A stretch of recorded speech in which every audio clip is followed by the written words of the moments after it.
Setelah bercerai dari suaminya, Rani hidup sederhana tapi bahagia. Ia bekerja keras membangun usaha catering rumahan hingga sukses besar. Namun, di balik keberhasilannya, muncul sosok yang diam-diam menyimpan dendam lama. Laras, mantan istri adik Rani, mantan ipar yang dulu sering dibanding-bandingkan oleh keluarga karena dianggap gagal. Seperti apa kisah lengkapnya? Simak videonya sampai selesai. Semoga kalian yang menonton video ini selalu diberikan kesehatan dan dilancarkan rezekinya. Amin. Pagi itu, aroma masakan tercium dari dapur rumah sederhana di kawasan pinggiran kota Malang. Rani berdiri di depan kompor, memasak lauk pesanan pelanggan untuk cateringnya. Di sebelahnya, anak perempuannya, Dila, sedang menyiapkan wadah nasi kotak sambil bersenandung pelan. "Pelan-pelan nak, jangan sampai tumpah ya," ujar Rani sambil tersenyum. "Iya bu, besok Dila bantu juga, boleh?" "Boleh, asal kamu rajin belajar juga." Sejak berpisah dari Arman 3 tahun lalu, hidup Rani memang berubah total. Dulu, ia hanya ibu rumah tangga yang sering dianggap tidak berguna oleh keluarga besar mantan suaminya. Mereka sering meremehkan kemampuannya, apalagi usahanya dulu sempat bangkrut.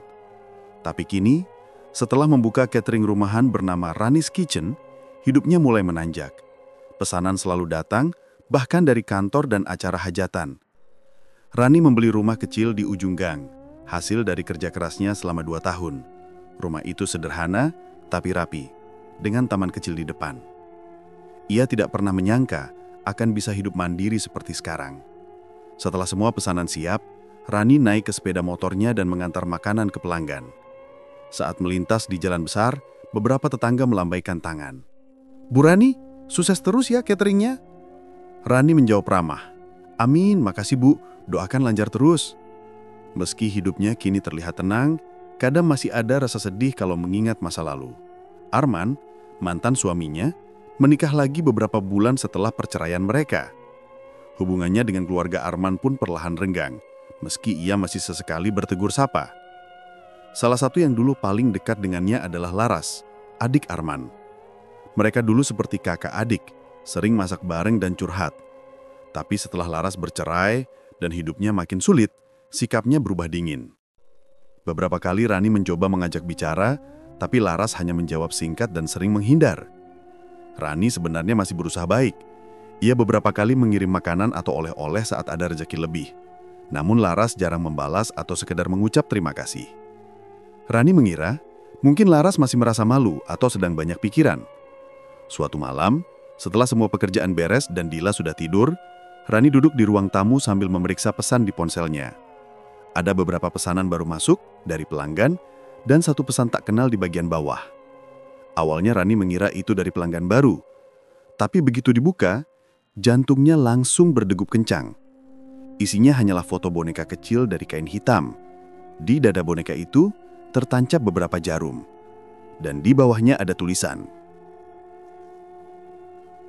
"Hidupmu terlalu mudah, nanti kita lihat sampai kapan." Rani diam beberapa detik. Ia menatap layar ponsel dengan dahi berkerut. "Siapa sih yang iseng kayak gini?" gumamnya. Ia mencoba membalas pesan itu. "Maaf, ini siapa ya?" Tapi tidak ada tanda terkirim, seperti nomornya sudah tidak aktif. Rani menaruh ponsel di meja dan menghela napas.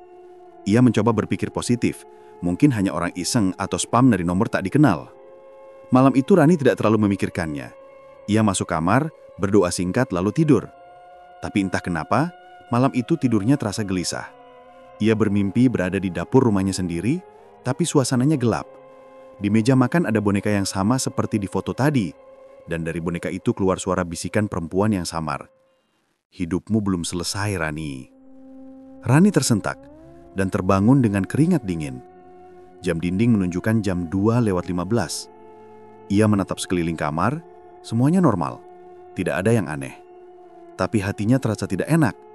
Ia membaca doa sebelum tidur lagi dan mencoba memejamkan mata meski rasa cemas masih tersisa. Keesokan paginya, Rani kembali sibuk dengan pekerjaannya. Namun beberapa kali ia memikirkan pesan semalam. Ia bahkan sempat bertanya pada Dila, apakah semalam ada yang mengetuk pintu atau menyalakan ponsel ibunya. Dila menjawab tidak tahu. Siangnya, setelah selesai mengantar pesanan, Rani mampir ke rumah Bu Wati, tetangganya yang juga pelanggan setia. Mereka duduk di teras sambil minum teh. "Bu Wati, semalam saya dapat pesan aneh. Ada foto boneka gitu. Katanya hidup saya terlalu mudah," kata Rani setengah bercanda. Bu Wati langsung berhenti menyeruput tehnya. "Waduh, boneka gimana, Bu?" Rani menunjukkan fotonya. Wajah Bu Wati berubah. "Loh, ini mirip kayak boneka santet, Bu. Dulu ada juga tetangga saya yang dikirimin foto begini. Nggak lama dia sakit." Rani tertawa kecil untuk menutupi rasa gugup. "Ah, paling cuma orang iseng." "Tapi hati-hati, Bu. Zaman sekarang aneh-aneh. Kalau bisa dibersihkan rumahnya, baca doa tiap malam." Rani hanya mengangguk pelan. Malamnya, saat membersihkan dapur, Rani melihat seekor kucing hitam duduk di jendela. Matanya menatap tajam ke arah Rani. Ia mendekat, tapi kucing itu tiba-tiba meloncat dan menghilang di balik pagar. Rani menggeleng pelan. "Ah, cuma kucing?" Tapi entah kenapa bulu kuduknya meremang. Hari-hari berikutnya berjalan seperti biasa, namun perasaan tidak tenang itu makin sering muncul. Kadang Rani merasa seperti diawasi. Saat mencuci piring, seperti ada yang berdiri di belakangnya. Saat ia menoleh, tidak ada siapa-siapa. Suatu sore, ketika pulang dari pasar, Rani melihat ada bungkusan kecil di depan pagar rumahnya. Dibungkus kain putih, diikat tali hitam. Ia buka sedikit. Di dalamnya ada rambut, tanah dan bunga kering. Ia tutup bungkusan itu cepat-cepat dan membuangnya ke tempat sampah di ujung gang. Tapi malamnya, ia mendengar suara seperti benda jatuh dari dapur.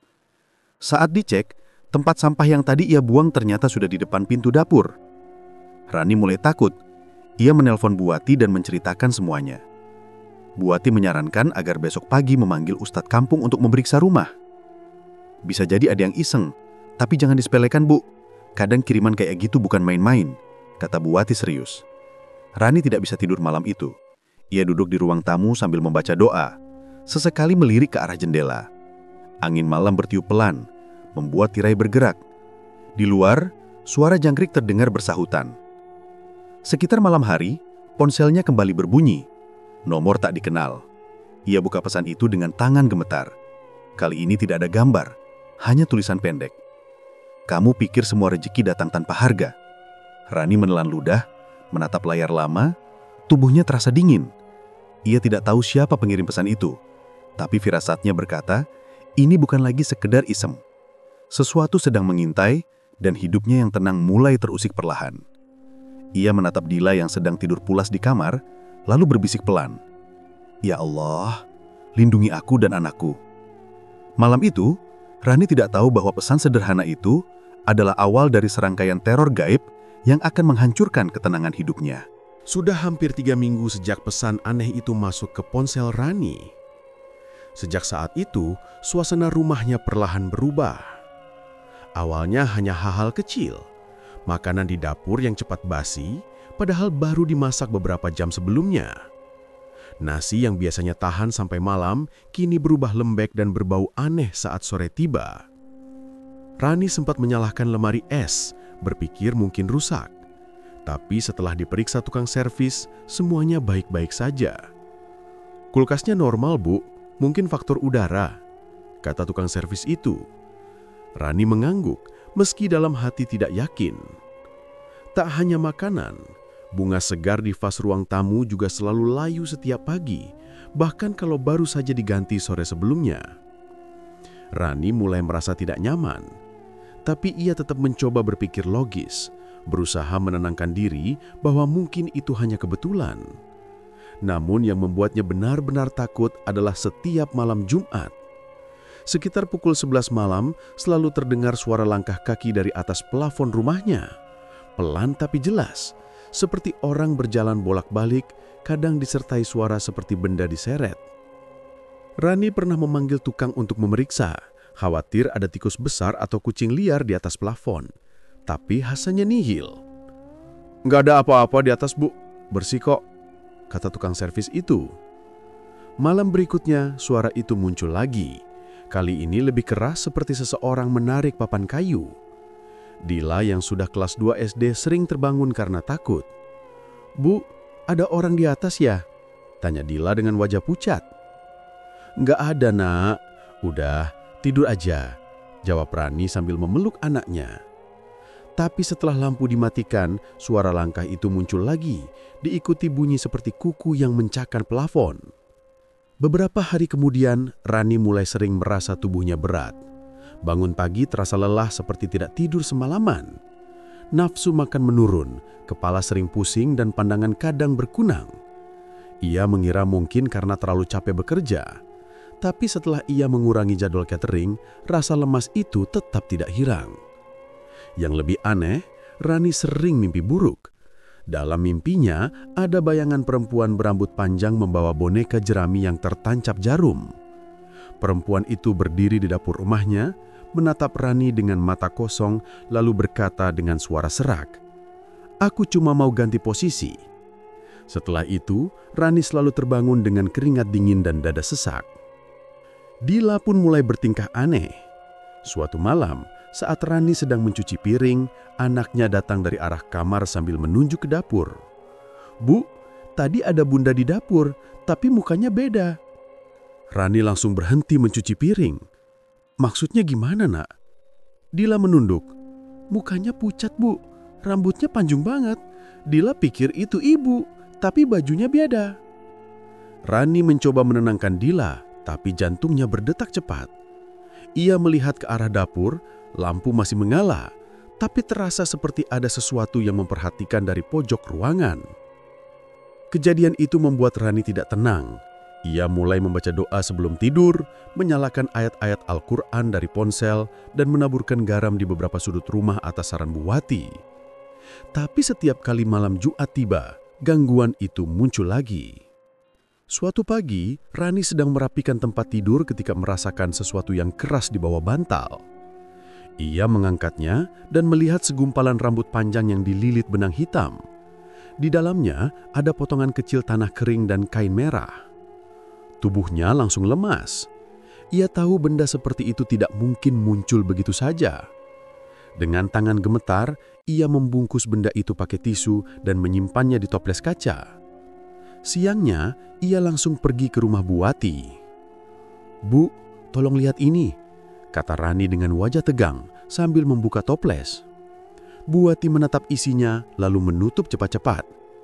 "Astagfirullah, ini bukan benda biasa, Bu Rani. Ini kiriman. Rambut, tanah, kain merah. Itu tanda santet." Rani terdiam.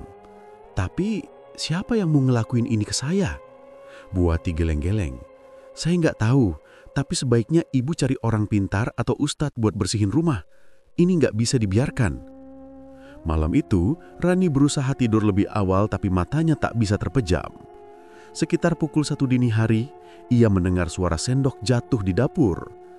Ia bangun perlahan dan berjalan pelan ke arah dapur. Semua lampu padam, hanya cahaya remang dari luar jendela.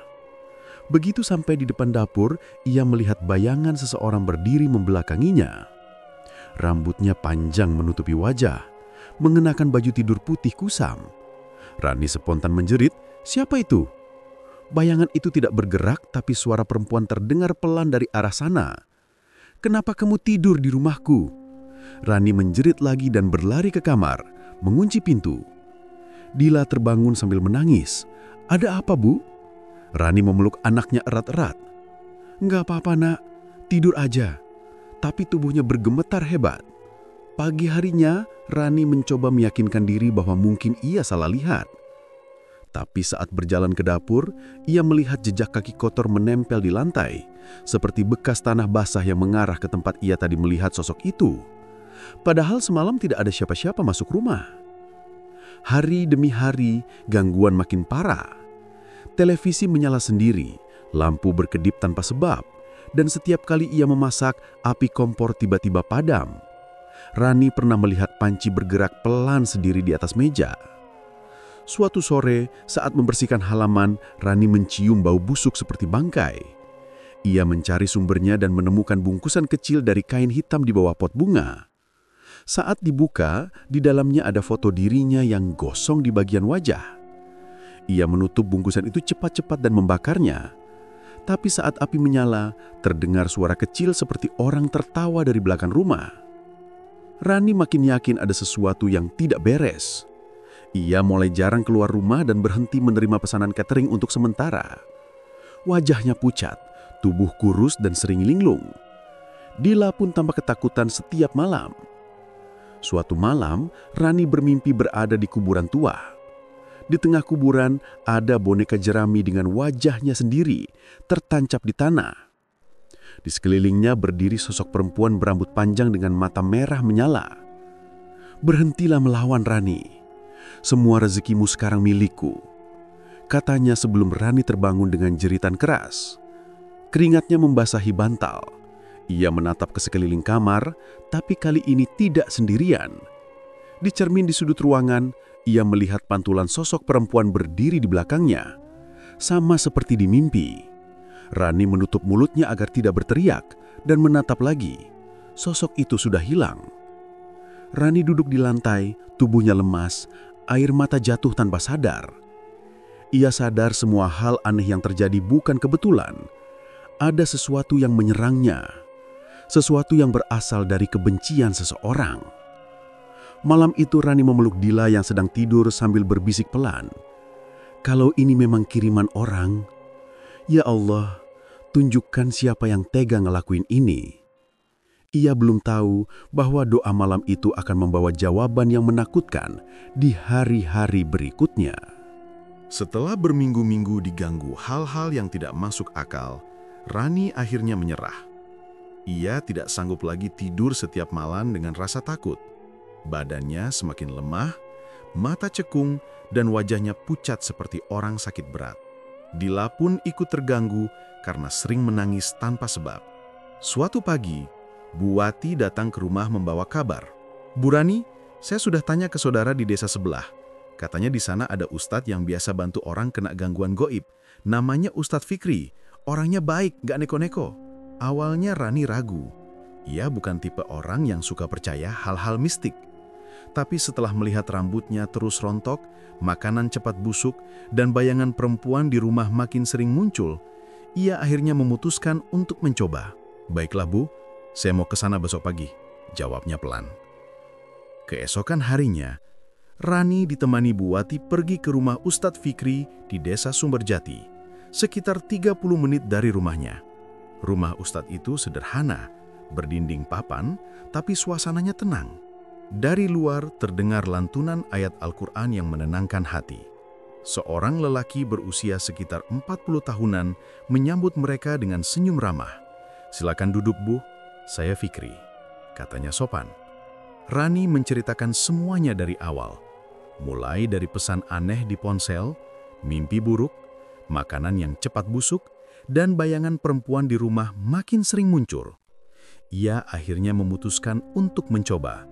"Baiklah Bu, saya mau ke sana besok pagi," jawabnya pelan. Keesokan harinya, Rani ditemani Bu Wati pergi ke rumah Ustadz Fikri di desa Sumberjati, sekitar 30 menit dari rumahnya. Rumah Ustadz itu sederhana, berdinding papan, tapi suasananya tenang. Dari luar terdengar lantunan ayat Al-Quran yang menenangkan hati. Seorang lelaki berusia sekitar 40 tahunan menyambut mereka dengan senyum ramah. "Silakan duduk Bu, saya Fikri," katanya sopan. Rani menceritakan semuanya dari awal, mulai dari pesan aneh di ponsel, mimpi buruk, makanan yang cepat busuk, dan bayangan perempuan di rumah makin sering muncul. Ia akhirnya memutuskan untuk mencoba. Ayat Ruqyah. Ustadz Fikri mendengarkan dengan serius tanpa memotong. Setelah Rani selesai, ia hanya mengangguk pelan. "Gangguan seperti ini sering terjadi, Bu. Tapi kita jangan takut. Yang penting Ibu niatnya mau sembuh dan percaya sama pertolongan Allah." Rani mengangguk lemah. "Saya sudah nggak tahan, Ustadz. Setiap malam ada suara. Kadang bayangan perempuan muncul di dapur. Anak saya juga ikut ketakutan." Ustadz Fikri kemudian menyiapkan air mineral, segelas madu, dan beberapa lembar daun bidara. "Kita coba ruqyah dulu, Bu. Kalau memang ada gangguan, insya Allah akan kelihatan." Rani duduk di atas karpet, menunduk. Ustadz Fikri mulai membaca ayat-ayat ruqyah dengan suara pelan tapi mantap. Suasana ruangan berubah hening. Angin tiba-tiba berhenti berhembus. Saat bacaan sampai ke ayat tertentu, Rani mulai merasa panas di dada. Tangannya bergetar, matanya memejam kuat. "Bu Rani, kalau terasa berat, baca istighfar," kata Ustadz tenang. Tapi Rani tak mampu menjawab. Tubuhnya menegang, lalu mendadak ia berteriak keras. Suaranya berubah serak dan berat, seperti bukan suaranya sendiri. Ustadz Fikri tetap melanjutkan bacaan dengan lebih keras. Rani menjerit lagi, lalu tertawa kecil dengan nada dingin. "Kau pikir bisa lepas dari aku?" Suaranya dalam dan penuh amarah. Bu Wati yang melihat dari samping langsung memegangi dada. "Astagfirullah." Ustadz Fikri menatap Rani tajam. "Siapa kamu? Kenapa mengganggu dia?" Sosok dalam tubuh Rani tertawa, lalu menjawab dengan nada mengejek, "Dia terlalu bahagia. Aku cuma ingin dia ngerasain apa yang aku rasain." "Siapa namamu?" tanya Ustadz lagi, dengan suara tegas. Tubuh Rani bergetar keras. Ia menjerit lalu terdiam beberapa detik seolah menahan sesuatu. Kemudian suaranya keluar lagi, kali ini pelan tapi jelas. "Laras." Begitu mendengar nama itu, Rani yang sempat sadar sedikit langsung menangis. "Ndak mungkin, bukan dia, ndak mungkin." Ustadz Fikri menghentikan ruqyah sejenak dan menatap Rani. "Ibu, kenal dengan nama itu?" Rani mengangguk pelan. "Itu adik mantan suami saya, tapi kami nggak pernah berantem, Ustadz. Dulu malah dekat." Ustadz Fikri menarik napas panjang. "Kadang orang yang kelihatannya dekat justru menyimpan iri paling dalam, Bu. Tapi jangan langsung menyalahkan. Kita pastikan dulu." Ia kemudian melanjutkan bacaan ruqyah. Tak lama, tubuh Rani kembali menegang. Dari mulutnya keluar suara berat. "Aku nggak terima dia bahagia sementara aku hancur." Ustadz terus membaca doa sampai akhirnya Rani jatuh lemas. Ia menangis terseduh. "Kenapa dia tega, Ustadz? Saya nggak pernah ganggu dia." Ustadz Fikri menepuk bahunya pelan. "Kadang dendam muncul dari hal kecil, Bu. Bisa jadi karena iri atau perasaan tersisihkan. Yang penting sekarang kita fokus sembuh dulu. Saya akan bantu."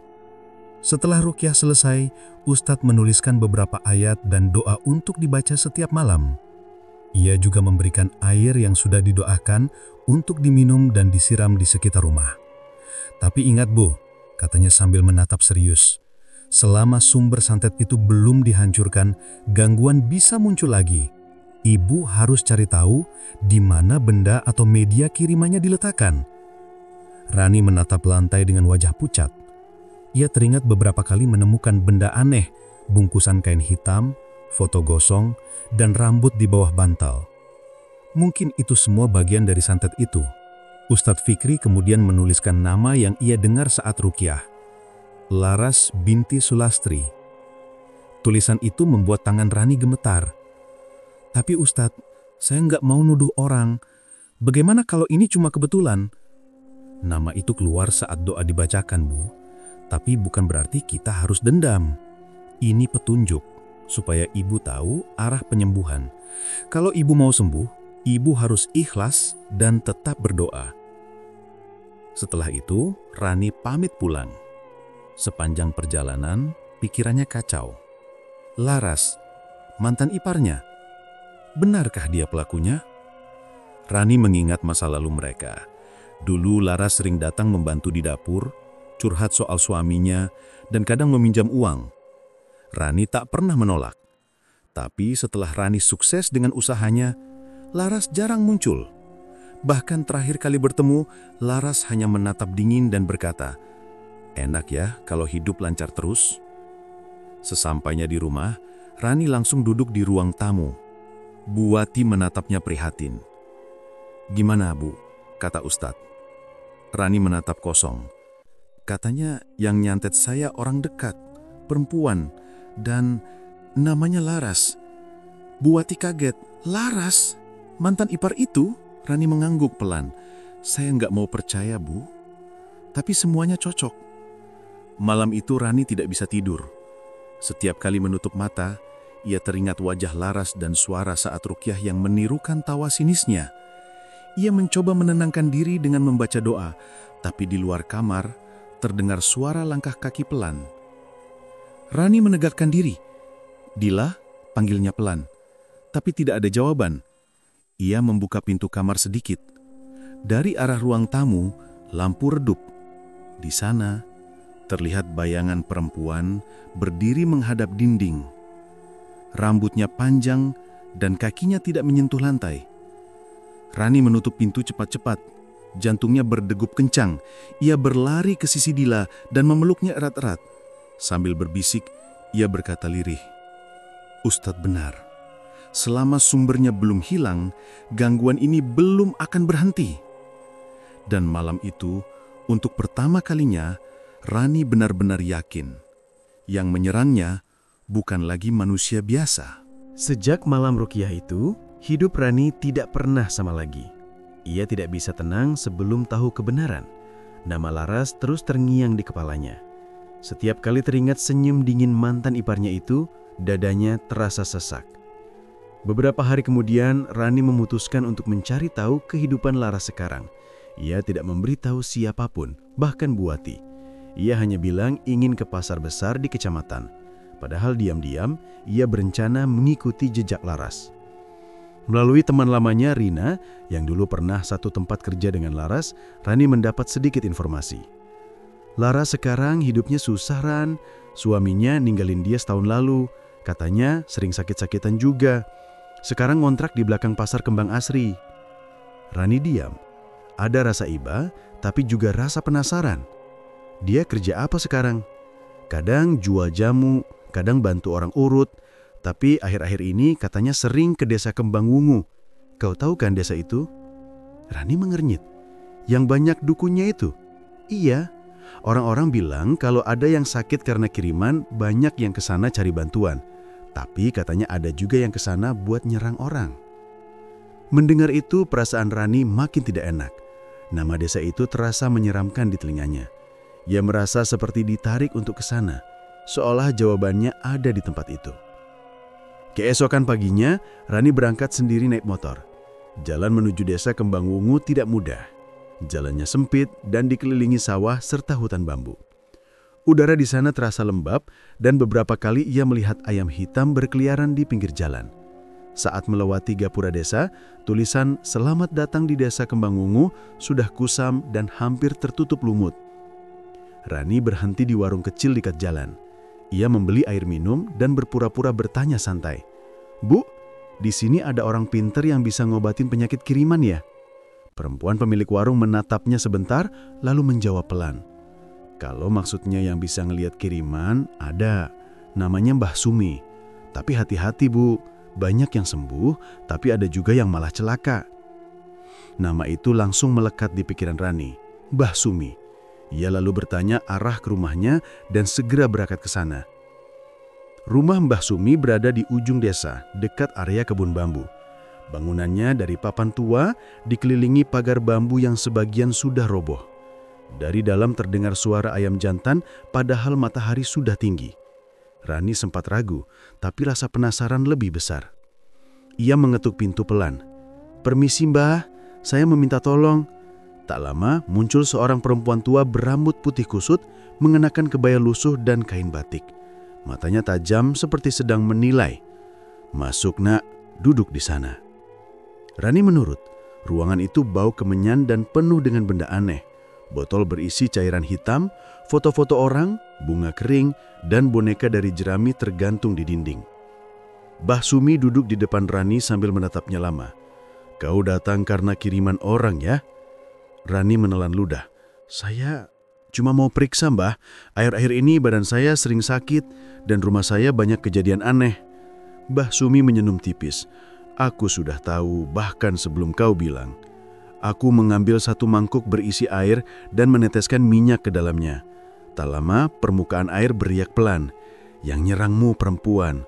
Orang yang pernah kau kenal baik, tapi sekarang dia benci padamu." Rani berpura-pura tidak tahu. "Bisa Mbah tunjukkan siapa orangnya?" Mbah Sumi mengaduk air itu dengan jari, lalu menunjuk ke salah satu boneka jerami yang tergantung. Wajahnya seperti boneka itu. Rani menoleh dan darahnya seolah berhenti mengalir. Boneka itu memakai kain merah dan wajahnya dibuat dari kertas foto yang terbakar sebagian, dan wajah itu sangat mirip dirinya. Matanya langsung panas, jantungnya berdetak kencang. Itu kenapa ada foto saya di situ? Mbah Sumi senyum samar. Kau mau tahu? Jangan pura-pura, Nak. Kau datang bukan untuk berobat, tapi untuk mencari tahu siapa yang ngirim santet ke kamu, kan? Rani tersentak. Ia tidak menyangka dukun itu tahu niatnya. Saya cuma mau tahu, Mbah. Saya nggak mau dendam. Saya cuma mau bebas dari semua ini. Tapi sebelum ia sempat bicara lebih jauh, angin di ruangan itu berubah dingin. Lilin di pojok ruangan bergetar dan padam sendiri. Dari arah belakang terdengar suara perempuan tertawa lirih. Rani menoleh cepat, tapi tidak ada siapa-siapa. Hanya bayangan di dinding yang bergerak sendiri. Siapa itu, Mbah? Tanya Rani dengan suara bergetar. Mbah Sumi tertawa pelan. Itu yang mengikatmu, Nak. Kau datang ke tempat yang salah. Rani berdiri.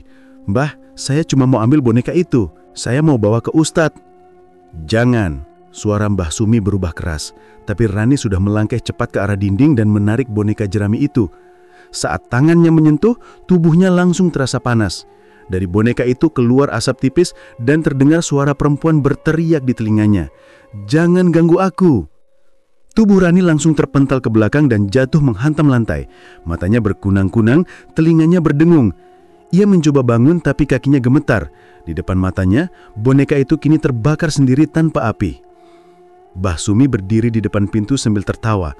Terlambat, Nak. Hidupmu sudah dikunci oleh rasa benci. Sekalipun boneka itu hilang, ikatannya tetap ada. Rani mencoba melawan. Saya tidak takut. Saya tahu ini ulah laras. Mbah Sumi menatapnya tajam. Jadi kau sudah tahu. Kalau begitu, jangan salahkan siapa-siapa. Perempuan itu datang kepadaku dengan air mata. Dia bilang kau merebut kebahagiaannya. Aku hanya bantu orang yang tersakiti. Rani memegangi dadanya yang terasa berat. Saya nggak pernah ganggu dia, justru saya yang ditinggalkan. Tapi baginya, kau penyebab semua itu. Kebencian sudah menutup hatinya. Selama dia masih hidup, ikatan itu akan terus berjalan. Rani menatap dukun tua itu dengan marah. Kalau begitu, saya akan cari dia. Saya akan suruh dia hentikan semua ini. Mbah Sumi tertawa lagi. Coba saja. Tapi ingat, setiap langkahmu, sekarang dia tahu. Setiap kali kau sebut namanya, dia bisa melihatmu. Tubuh Rani mulai bergemetar lagi. Ia memaksakan diri berdiri lalu berlari keluar rumah tanpa menoleh. Di luar udara terasa berat dan gelap padahal matahari belum tenggelam. Dari arah kebun bambu terdengar suara perempuan menangis pelan. Rani menaiki motornya dengan tangan gemetar dan langsung pergi sejauh mungkin dari desa itu. Sepanjang jalan, pandangannya berbayang-bayang. Dalam kaca spion, ia sempat melihat sosok perempuan duduk di jok belakang motor. Rambut panjangnya terurai menutupi wajah. Ia jerit dan memacu motor lebih cepat tanpa berani menoleh lagi. Sesampainya di rumah, Rani langsung jatuh terduduk di lantai ruang tamu. Napasnya tersengal-sengal. Ia memeluk Dila yang berlari menghampiri. Bunda kenapa? Tanya anaknya polos. Rani tidak menjawab. Ia hanya menatap ke arah pintu yang perlahan berderit tertiup angin. Di luar, terdengar bisikan lirih seperti suara perempuan yang pernah ia dengar di rumah dukun tadi. Belum selesai, Rani. Belum selesai. Rani menutup telinganya sambil berbisik ketakutan.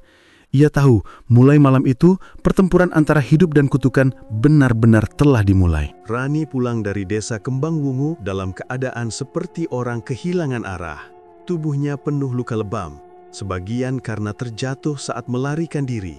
Tapi yang paling parah adalah rasa takut yang terus menghanturi pikirannya. Setiap kali ia memejamkan mata, ia melihat wajah laras di balik asap, tersenyum sinis sambil memegang boneka jerami yang terbakar. Malam itu, Rani tidak bisa tidur. Setiap bunyi kecil membuatnya kaget. Dila pun jadi ketakutan melihat ibunya terus duduk di ruang tamu dengan wajah pucat sambil menggenggam tasbih. Bunda kenapa? Tanya Dila pelan. Gak apa-apa nak, tidur aja ya. Besok kita panggil Ustadz Fikri ke sini. Rani mencoba tegar tapi suaranya bergetar. Ia tahu gangguan ini tidak bisa diabaikan lagi. Ia harus melawannya, walau harus mempertaruhkan nyawanya. Keesokan harinya, ia menghubungi Ustadz Fikri dan menceritakan semua yang terjadi di desa Kembang Wungu. Suara Ustadz di telepon terdengar tegas tapi tenang. Insya Allah Bu Rani, kita akan ruqyah di rumah ibu. Tapi ibu harus siap, karena gangguan seperti ini tidak mudah diusir. butuh kesabaran dan iman yang kuat. Rani mengangguk, meski air matanya menetes. "Saya sudah capek, Ustadz. Saya cuma pengen hidup normal lagi." Sore itu, Ustadz Fikri datang bersama 2 santrinya. Mereka membawa air putih dalam jerigen besar, beberapa botol minyak zaitun, dan Al-Quran. Rumah Rani langsung diberi wewangian dari dupa herbal dan dibersihkan dari benda-benda yang mencurigakan. Rani diminta membuang semua yang pernah ia temukan, termasuk sisa tanah di bawah bantal. Ruqyah dimulai menjelang maghrib. Ustadz Fikri duduk di ruang tengah bersama Rani, sementara 2 santrinya berjaga di depan dan belakang rumah. Bacaan ayat-ayat suci menggema di seluruh ruangan. Awalnya, suasana tenang, tapi perlahan udara mulai berubah. Lampu ruang tamu meredup sendiri. Rani mulai gelisah, matanya menatap ke langit-langit.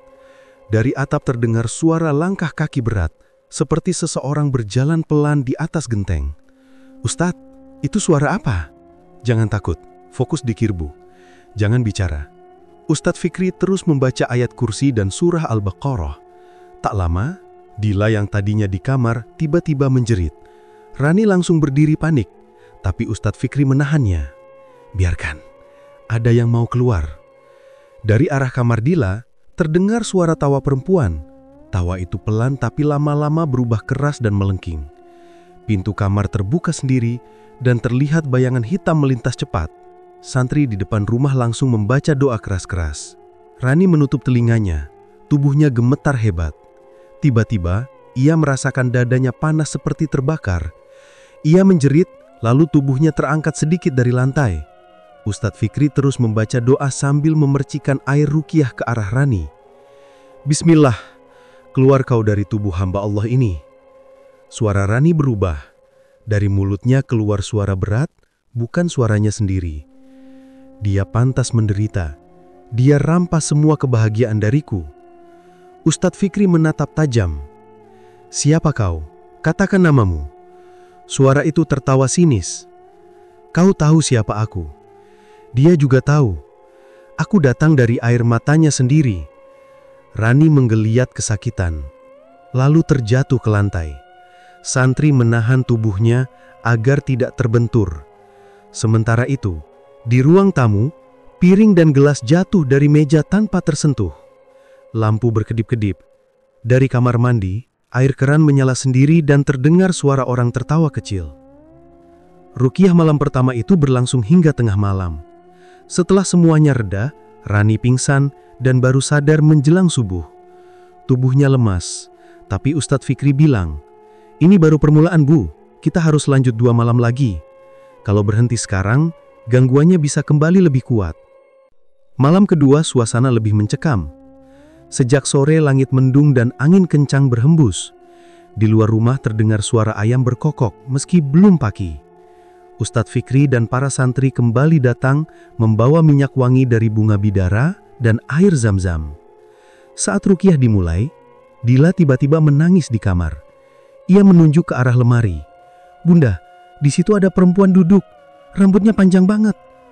Rani langsung mendekap anaknya. "Jangan lihat, Nah, tutup mata." Ustadz Fikri membaca doa sambil menengadahkan tangan. "Ya Allah, lindungi anak kecil ini dari gangguan makhluk jahat." Tiba-tiba, pintu belakang rumah terbuka sendiri dengan suara keras. Angin masuk dan mematikan lilin di meja.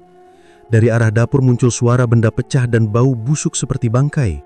Salah satu santri teriak, "Ustadz, di dapur ada bayangan." Ustadz Fikri tetap tenang. "Jangan takut. Teruskan membaca ayat." Selama beberapa menit, ruangan terasa seperti berputar. Rani menutup mata dan membaca istighfar berulang kali. Telinganya mendengar suara yang familiar, suara Laras. "Rani, kamu pikir kamu lebih baik dariku? Kamu yang bikin hidupku hancur." Rani menjerit, "Aku nggak pernah ganggu kamu, Laras. Aku cuma pengen hidup tenang." Suara itu tertawa panjang, lalu menghilang. Setelah itu, ruangan tiba-tiba tenang kembali. Air ruqyah di baskom tampak berbuih, dan aroma busuk berubah menjadi wangi samar. Ruqyah malam kedua selesai menjelang jam 2 malam. Ustadz Fikri berkata, "Malam terakhir besok yang paling berat. Biasanya makhluk kiriman akan muncul dalam wujud aslinya. Ibu harus kuat." Rani hanya mengangguk. Ia tidak tidur malam itu, hanya duduk di ruang tamu sambil menatap foto Laras yang dulu pernah ia simpan di album keluarga. Air matanya jatuh sendiri. Kenapa kamu harus benci aku sejauh ini, Laras? Hari ketiga, Rani sudah siap. Ia membersihkan rumah sejak pagi, menyingkirkan semua benda yang bisa pecah. Dila ia titipkan ke rumah Buati, agar tidak ikut menyaksikan ruqyah terakhir. Menjelang malam, Ustadz Fikri datang lagi. Kali ini, mereka menyalakan dupa wangi di setiap sudut rumah. Saat doa dimulai, suasana rumah langsung berubah dingin. Angin berhembus dari jendela yang tertutup dan dari plafon terdengar suara gesekan keras. Rani kembali merasakan panas di dada. Ia memegangi lehernya sambil menahan sakit. "Ustadz, panas. Seperti ada yang nyekek saya." Ustadz Fikri membaca ayat ruqyah lebih keras. "Bismillah, keluar kau jin terkutuk." Tiba-tiba dari tubuh Rani keluar asap hitam pekat. Asap itu menggumpal di udara, lalu membentuk sosok perempuan berambut panjang dengan wajah penuh luka. Itu adalah Laras. Matanya merah menyala, suaranya serak. "Kau rampas segalanya dariku." Rani menatapnya dengan air mata. "Aku nggak pernah ambil apapun dari kamu, Laras. Aku cuma pengen damai." Sosok itu menjerit, dan tiba-tiba cahaya terang muncul dari tangan Ustadz Fikri yang terus membaca doa. Sosok Laras menutupi wajahnya, lalu menyenyap bersamaan dengan suara ledakan kecil. Rani terjatuh dan tidak sadarkan diri. Ustadz Fikri segera memercikan air ruqyah ke sekeliling ruangan. "Alhamdulillah, sudah keluar," ucapnya pelan. Keesokan paginya Rani bangun dengan tubuh terasa ringan. Tidak ada lagi rasa panas atau sesak di dada, tapi wajahnya masih terlihat letih. Ia hanya menatap langit-langit dan menarik napas panjang. Semua terasa tenang, tapi hatinya belum benar-benar damai. Di dalam pikirannya, ia masih mendengar suara Laras berbisik lirih dari kejauhan. "Kau belum mengerti semuanya, Rani." Dan meski rumah sudah bersih, Rani tahu perjalanan melawan kutukan itu belum sepenuhnya berakhir. Sudah seminggu berlalu sejak ruqyah besar dilakukan di rumah Rani. Meskipun tubuhnya mulai pulih dan tidak lagi diganggu oleh hal-hal aneh, batinnya belum benar-benar tenang. Setiap kali malam tiba, bayangan wajah Laras masih muncul di pikirannya. Kata-kata terakhir yang diucapkan sosok bayangan itu saat ruqyah tentang rasa kehilangan terus terngiang di telinganya. Pagi itu, Rani duduk di teras rumah sambil menatap halaman yang basah karena hujan semalam. Hatinya gelisah. Ia merasa ada sesuatu yang belum selesai. "Mungkin aku harus menemui Laras," gumamnya pelan. Suaminya, Rudi, yang sedang menyapu halaman, menatap heran.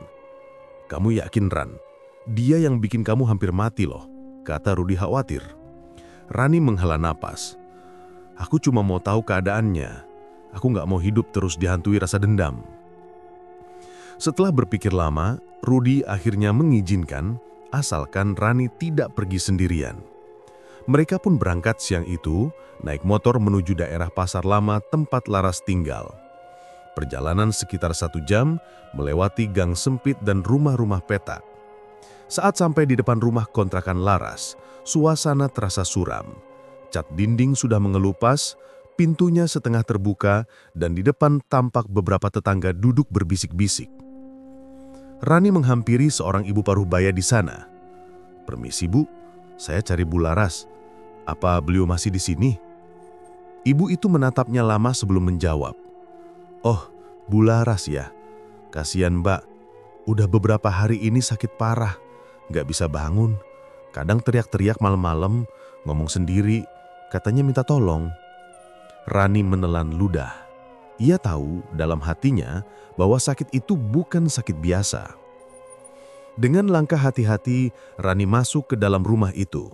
Bau anyir bercampur jamu basi langsung menyergap hidungnya. Suasana gelap, hanya ada cahaya dari jendela kecil. Di pojok kamar, Laras terbaring di atas kasur tipis. Tubuhnya tampak sangat kurus, kulitnya menghitam seperti terbakar dari dalam, dan rambutnya kusut. Ketika Rani mendekat, Laras membuka matanya perlahan. Bola matanya merah, urat-uratnya menonjol. "Rani," suaranya serak, hampir seperti bisikan. "Rani."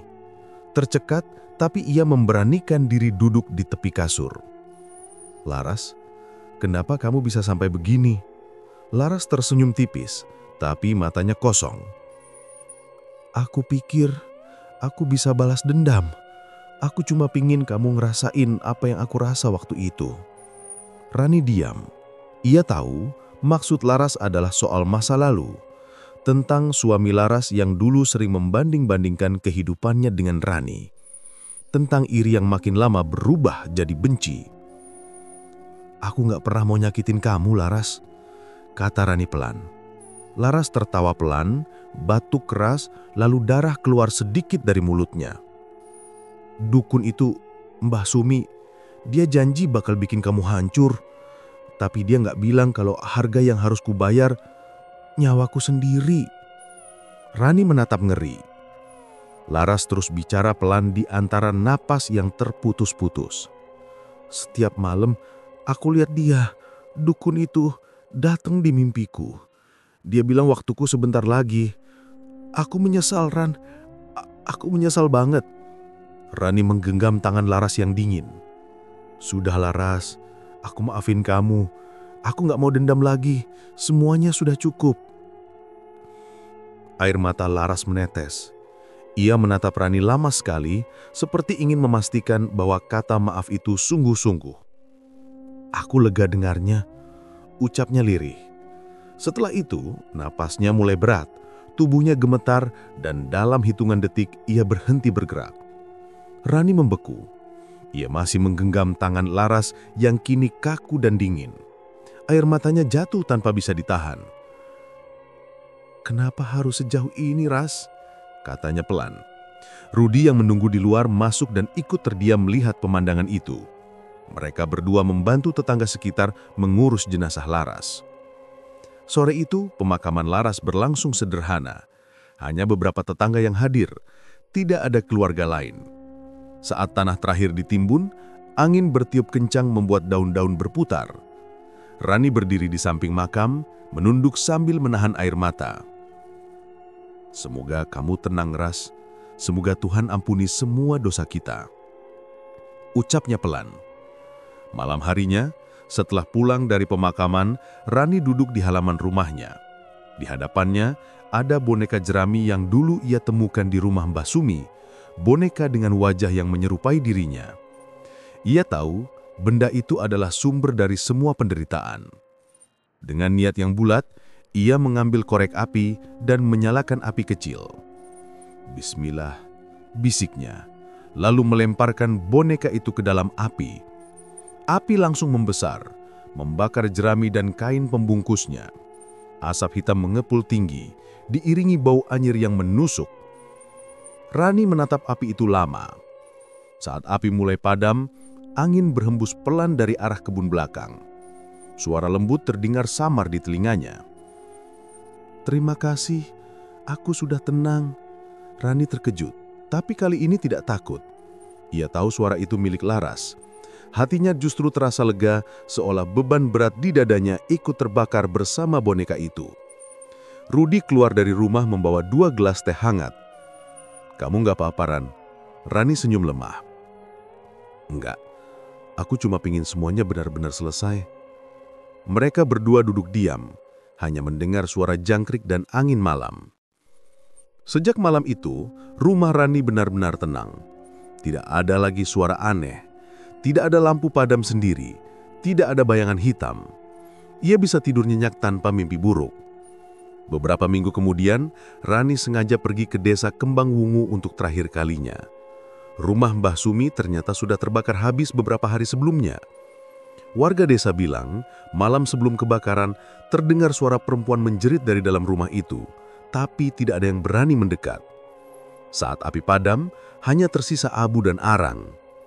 Rani berdiri di depan puing itu, memejamkan mata sejenak. Ia berdoa dalam hati agar semua arwah yang terlibat dalam kisah kelam itu benar-benar pergi dengan tenang. Sore menjelang malam, Rani pulang dengan hati yang lebih damai. Di perjalanan, ia menatap langit yang mulai berwarna jingga. "Semoga semua ini jadi pelajaran," katanya pelan. Rudi yang mengendari motor menoleh sebentar, tersenyum. "Iya, kadang iri dan benci bisa bikin orang lupa diri, tapi yang menang bukan yang paling kuat, tapi yang bisa maafin, Ran." Rani mengangguk. Ia tahu suaminya benar. Sejak saat itu, kehidupan Rani kembali normal.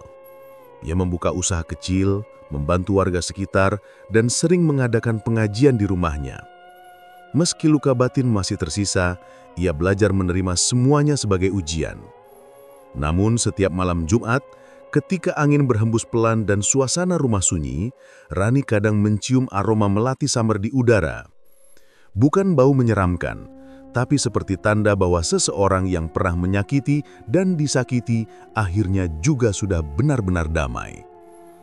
Dan setiap kali itu terjadi, Rani hanya tersenyum pelan sambil berbisik, "Tenanglah di sana, Ras. Semuanya sudah selesai." Beberapa bulan berlalu sejak Laras meninggal. Hidup Rani mulai berjalan seperti sedia kala.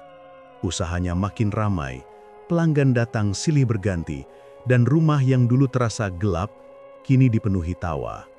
Ia tak lagi terbangun tengah malam karena suara langkah atau bisikan misterius. Suaminya pun terlihat lebih tenang, tidak lagi waspada setiap kali lampu rumah berkedip. Namun, ketenangan itu tidak sepenuhnya sama. Setiap kali Rani melewati cermin atau membuka jendela di malam hari, selalu ada rasa dingin yang menyelinap di tengkuknya.